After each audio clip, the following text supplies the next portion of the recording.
Hello all, welcome back to our channel. So students, in this video we will discuss unit 3 explanation, that is trade unionism, historical and legal framework.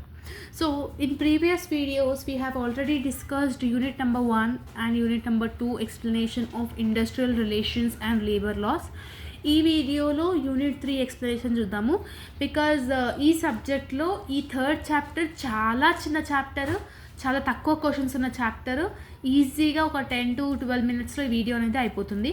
By watching this video you will easily understand unit 3 explanation. Okay, ఎలాంటి type of question వచ్చినా you will be able to attempt it. Okay, now let's get into the video. First important question ఏంటంటే, what do you mean by trade unionism and trade union? What are the objectives and functions of trade unions అంటున్నాడు. అంటే trade union వేరు, trade unionism అంటే వేరు. Okay, so 2 marksకి important ఉంటుంది ఇవి.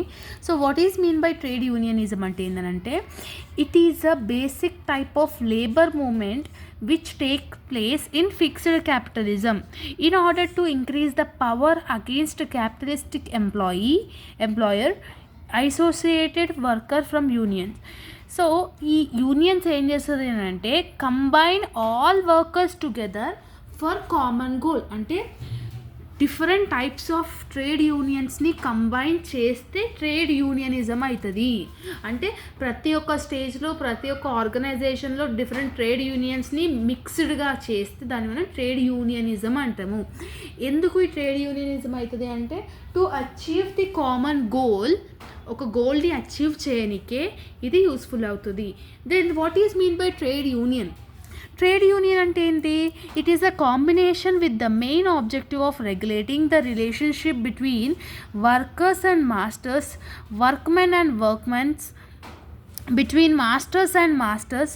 అంటే ఒక ఎంప్లాయీకి మధ్య రిలేషన్షిప్ కానీ, ఒక హెచ్ఆర్కి సంబంధించిన రిలేషన్షిప్ కానీ ఎలా ఉండాలి, మెయిన్ ఆబ్జెక్టివ్ ఏముంటుంది, రిలేషన్షిప్ ఎలా మెయింటైన్ అవుతుంది అని తెలుసుకోవడానికి చెప్పేదే trade union.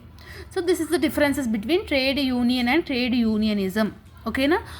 So objectives and functions of trade union ఏంటి అని అంటే, ఈ ట్రేడ్ యూనియన్ యొక్క మెయిన్ గోల్ ఏంటి అని అంటే, to provide fair and equal wages to the workers by taking into consideration their cost of living and standard of living.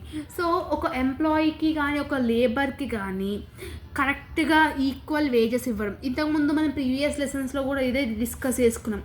ఒక person X అనేటైనా white అయినా 100% లైక్ 10 hours వర్క్ చేస్తున్నాడు, ఈయన కూడా 10 hours work చేస్తున్నాడు. అలా అని చెప్పి ఒకరికి ఎక్కువ వేజ్, ఒకరు తక్కువ వేజ్ ఇవ్వలేం కదా. సో ఫెయిర్ రెమ్యూనరేషన్ ఇవ్వనికే, ఫెయిర్ వేజెస్ ఇవ్వనికే ఈ ట్రేడ్ యూనియన్ అనేది యూస్ఫుల్ అవుతుంది.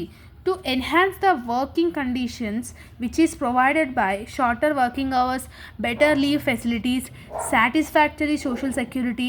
అంటే డిఫరెంట్ ఒక లేబర్కి సంబంధించిన డిఫరెంట్ సెక్యూరిటీ ఇష్యూస్ కానీ, అంటే లైక్ లీవ్స్ ఇవ్వడం కానీ, తక్కువ గంటలు వర్క్ చేయడంలో కానీ, ఇలాంటివన్నీ ప్రొవైడ్ చేయడంలో ఈ ట్రేడ్ యూనియన్ అనేది ఇంపార్టెంట్ అయి ఉంటుంది. ఓకేనా? Next one, to ensure that worker gets an adequate share in the increased profitability of industry.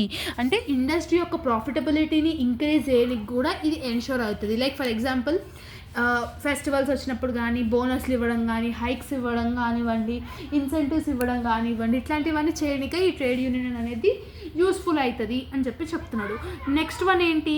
To provide security. ఒక వర్కర్కి ఆర్గనైజేషన్లో సెక్యూరిటీ ఉంటేనే కదా ఆ లైక్ కాన్ఫిడెన్స్ అనేది వస్తుంది.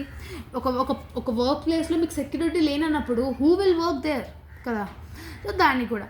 Next one, employee security by withstanding retrenchment. అంటే వాళ్ళకి ప్రాపర్ గైడెన్స్ ఇవ్వడం కానివ్వండి, ప్రాపర్ సెక్యూరిటీతో పాటు బెనిఫిట్స్ ఇవ్వడం కానివ్వండి, ఇట్స్ ట్రేడ్ యూనియన్ వల్ల పాసిబుల్ అవుతుంది. Next one, helping with development of the industries, helping the society. అంటే ఆర్గనైజేషన్ తరఫున హెల్పింగ్కి, సొసైటీకి హెల్ప్ చేయడం కానీ, ఇట్లాంటివన్నీ చేయాలని చెప్పడం కూడా ఈ ట్రేడ్ యూనియన్స్ వల్ల ఉంటుందన్నమాట. Then what is the functions of trade unions అని అంటున్నాడు. ఫంక్షన్స్లో first one security. Of course just now we have discussed. ఒక సెక్యూరిటీ అనేది మనం ప్రొవైడ్ చేయాలి. ఐదర్ ఇట్ మైట్ బి లేబర్కి కానీ వర్కర్కి కానీ, ఒక వర్క్ పొజిషన్లో మనం వర్క్ చేస్తామంటే security is important. Next one grievance redressal. Grievance redressal అంటే ఏంటి అని అంటే individual and collective grievance of workers with the employees. అంటే రిజాల్వ్స్, అంటే ఏదైనా ఒక ప్రాబ్లం వచ్చినప్పుడు దాన్ని రిజాల్వ్ చేయడానికి కూడా ఈ ట్రేడ్ యూనియన్ అనేది ఇంపార్టెంట్ అయి ఉంటుంది. Next one collective bargaining. In previous explanation videos collective bargaining అంటే ఏం చెప్పినాము, మన యొక్క ప్రాబ్లం గురించి ఓకేనా deciding the like terms and conditions of the employment దాని గురించి డిస్కస్ చేసడంనే కలెక్టివ్ బార్గెనింగ్ అంటారు. సో అది కూడా one of the main function. Next standard of లివింగ్ని మెయింటైన్ చేయడంలో కూడా యూస్ఫుల్ అవుతుంది. Next participation is also important, education is also important, protection is also important, legalization, ఇట్లా డిఫరెంట్గా ఉంటాయి. సో 10 ఉన్నాయి, ఇందులో మీరు ఏవైనా 6 to 7 గుర్తుపెట్టుకొని ఓన్గా రాయాలి. అవునా, ఇప్పుడు ఒక ఎడ్యుకేషన్ ఉంటేనే కదా ఒక ట్రేడ్ యూనియన్ అనేది ప్రొటెస్ట్లు చేస్తారు, లీగల్గా చేస్తారు, వెల్ఫేర్ ఉంటుంది ఓకేనా, వెల్ఫేర్ అసోసియేషన్స్ ఉంటాయి, రిప్రజెంటేటివ్ ఉంటారు, దానికి ఒక లీడర్ ఉంటారు. అవునా కదా, ఇవన్నీ మెయింటైన్ చేస్తున్నాయి కదా ట్రేడ్ యూనియన్ అనేది అవుతారు ఓకేనా. So this is all about the first question. Next one just నేను ఒక బ్రీఫ్గా ఇంట్రొడక్షన్ చెప్తాను దీని గురించి. స్ట్రక్చర్ ఆఫ్ ట్రేడ్ యూనియన్స్ అంటున్నాడు. అంటే స్ట్రక్చర్ ఆఫ్ ట్రేడ్ యూనియన్స్లో అంటే లైక్ ఎనీ అప్రోచెస్ ఉన్నాయి. లైక్ మనకి లోకల్ లెవెల్లో ఉంటారు, స్టేట్ లెవెల్లో ఉంటారు, సెంట్రల్ లెవెల్లో ఉంటారు. ఏంది ఈ ట్రేడ్ యూనియన్స్ అనేది state level, central level, local level. Like same మనకి ఎట్లా ఉంటాయో వేరియస్ రూల్స్ అండ్ రెగ్యులేషన్స్ దానికి ఫెడరేషన్స్ ఎలా ఉంటాయో దీనికి కూడా అలాగే ఉంటాయని చెప్పి చెప్తున్నాం. సో ఇన్ డీటెయిల్గా ఏం చెప్పట్లేదు, నాట్ మచ్ ఇంపార్టెంట్. సో అందుకని నేను ఎక్కువ డిస్కస్ చేయట్లేదు దాని గురించి. నెక్స్ట్ వన్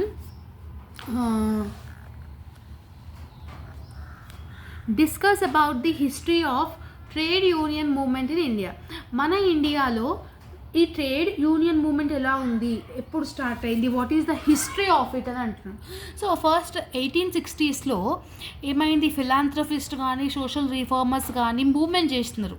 అంటే మన యొక్క వర్కింగ్ కానీ ఎలా వర్కింగ్ కండిషన్స్ ఉన్నాయి అంటే అప్పట్లో చాలా కాంప్లెక్సిటీస్ అనేది ఉన్నాయన్నమాట.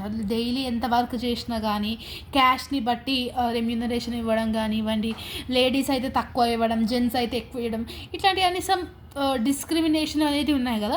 సో దాని గురించి అప్పట్లో ఎలా ఉన్నది ఓకేనా. తర్వాత మనమే అంబేద్కర్ గారు ఎలా చెప్పినారు ఓకేనా. నెక్స్ట్ డిఫరెంట్ హిస్టరీ ఉంటుంది కదా, దాని గురించి ఇది ఉంది. ఇది మోస్ట్లీ రాకపోవచ్చు నా ప్రకారంగా అయితే. మోస్ట్లీ మీకు దేని గురించి అడుగుతాడు, ట్రేడ్ యూనియన్ అంటే ఏంటి, ట్రేడ్ యూనియనిజం అంటే ఏంటి ఓకేనా, దాని యొక్క లీగల్ ఫ్రేమ్వర్క్ ఏంటి, ఇలాంటివి అడిగే ఛాన్స్ ఉన్నది. కాబట్టి సో మీరు ఎక్కువ కాన్సన్ట్రేషన్ దాని మీద చేయండి. బట్ ఇలాంటి క్వశ్చన్స్ మీద జస్ట్ ఒక లుక్ వేస్తే బెస్ట్ ఓకేనా. సో నేను ఏవైతే ఇంపార్టెంట్ అనుకుంటున్నానో అవి మాత్రమే చెప్పడం చేస్తున్నా కాబట్టి అందుకని అది ఎక్స్ప్లెయిన్ చేయట్లేదు. బికాజ్ ఉన్న ప్రజెంట్ టైంలో వీడియోస్ అంత ఇంపార్టెంట్ కానీ ప్రిపరేషన్ కూడా ఇంపార్టెంట్ అయితే అసలు కాదు కాబట్టి చెప్తున్నాను ఓకేనా. అది మీరు ఎగ్జామ్కి ముందు ఒక 5 to 10 minutes చూసుకున్నా కూడా సరిపోతుంది ఓకే. నెక్స్ట్ వన్ ఇది ఒకసారి చూడండి. Explain the role of trade unions in globalised economy అంటున్నాడు. అంటే ట్రేడ్ యూనియన్స్ గ్లోబల్గా అంటే త్రూ అవుట్ ది వరల్డ్గా ఎలాంటి కీ రోల్ అనేది మెయింటైన్ చేస్తుంది అని చెప్తున్నాడు. సో జనరల్గా రాసేయచ్చు, ఇది కూడా మళ్ళీ చెప్తున్నాను. సో చూడండి points. The basic role of trade unions is to protect the interest of workers. అది స్టేట్ లెవెల్లో కానీ, నేషనల్ లెవెల్లో కానీ, గ్లోబల్ లెవెల్లో కానివ్వండి, వర్కర్ యొక్క ఇంట్రెస్ట్ గురించి ప్రొటెస్ట్ చేసేది ట్రేడ్ యూనియన్స్ కదా. నెక్స్ట్ ఇట్ ఇంక్లూడ్స్ ఓకేనా, trade unions includes improvement in working condition, fighting against discrimination, unfairness, exploitation. దీన్ని బేస్ చేసుకొని కదా ఫైట్ చేస్తుంది అవునా. సో దాని గురించి గ్లోబలైజ్డ్గా కూడా మనం దీని గురించి ప్రొటెస్ట్ చేస్తుంది అనమాట. Trade unions protect employment and increase wages and earnings. ఒక ఎంప్లాయీ ఒక లేబర్ యొక్క వేజెస్ని, ఒక లేబర్ యొక్క ఎర్నింగ్స్ని, వర్కింగ్ కండిషన్స్ని చేంజ్ చేయాలన్నా కూడా ఈ యొక్క లైక్ ట్రేడ్ యూనియన్స్ కదా ఉంటుంది. సో ఓకేనా. Next role of trade unions is mould industrial relations. Mould industrial relationship అంటే ఒక ఇండస్ట్రీకి ఎలాంటి డిస్ప్యూట్స్ ఉన్నా కూడా ప్రొటెక్ట్ చేసే విధంగా ఉంటాయి. Next one, it protects regulating relationship. ఓకేనా. ఎంప్లాయీస్ టు కలెక్టివ్ బార్గెనింగ్, అంటే ఎంప్లాయీకి కోసమే యూనియన్స్ అనేది ఉన్నదని చెప్పి ఒకటి గుర్తుపెట్టుకోండి. రిమైనింగ్ ఎంప్లాయీకి ఎలాంటి టైప్ ఆఫ్ థింగ్స్లో రైట్స్ అనేది ఉండాలి జనరల్గా రాసినా కూడా సరిపోతుంది. అవే పాయింట్స్ తిప్పి అవే ఉన్నాయి ప్రతి ఒక్క క్వశ్చన్లో. But side headings maybe different ఉండొచ్చు, but the content is same. అదొక్కటి మీరు గుర్తుపెట్టుకోండి. ఓకేనా. నెక్స్ట్, జస్టిస్గా ఉండాలి, ఇన్జస్టిస్గా బిహేవ్ చేయడం కానివ్వండి. అవేర్నెస్, ఎంప్లాయీకి అవేర్నెస్ అనేది ఉండాలి అబౌట్ ది రూల్స్. మనకి ఏవైతే రూల్స్ ఉన్నాయో దాని గురించి అవేర్నెస్ని ప్రొవైడ్ చేయడంలో కానీ. నెక్స్ట్, ఏదైనా డిస్ప్యూట్స్ వచ్చినప్పుడు ఆర్గ్యుమెంట్స్ చేయడం కానీ, అగ్రిమెంట్స్ గురించి మాట్లాడడం కానీ, ఏదైనా ఒక వర్కర్స్ యొక్క కరప్ట్ కానీ, లైక్ ఏదైనా ఇల్లీగల్ పనులే అని అన్నప్పుడు వర్కర్స్ యొక్క అథారిటీస్ ఏమేమి ఉంటాయి దాని గురించి ఎక్కువగా డీటెయిల్డ్గా డిస్కస్ చేయడం జరుగుతుంది. That is the role of trade unions. Either it might be in globalised economy, either it might be in national economy, either it might be in state level. ఏ లెవెల్లో అయినా కూడా the points is same, the answer is same, the thing is same. ఓకేనా. So అదొకటి మీరు గుర్తుపెట్టుకోండి.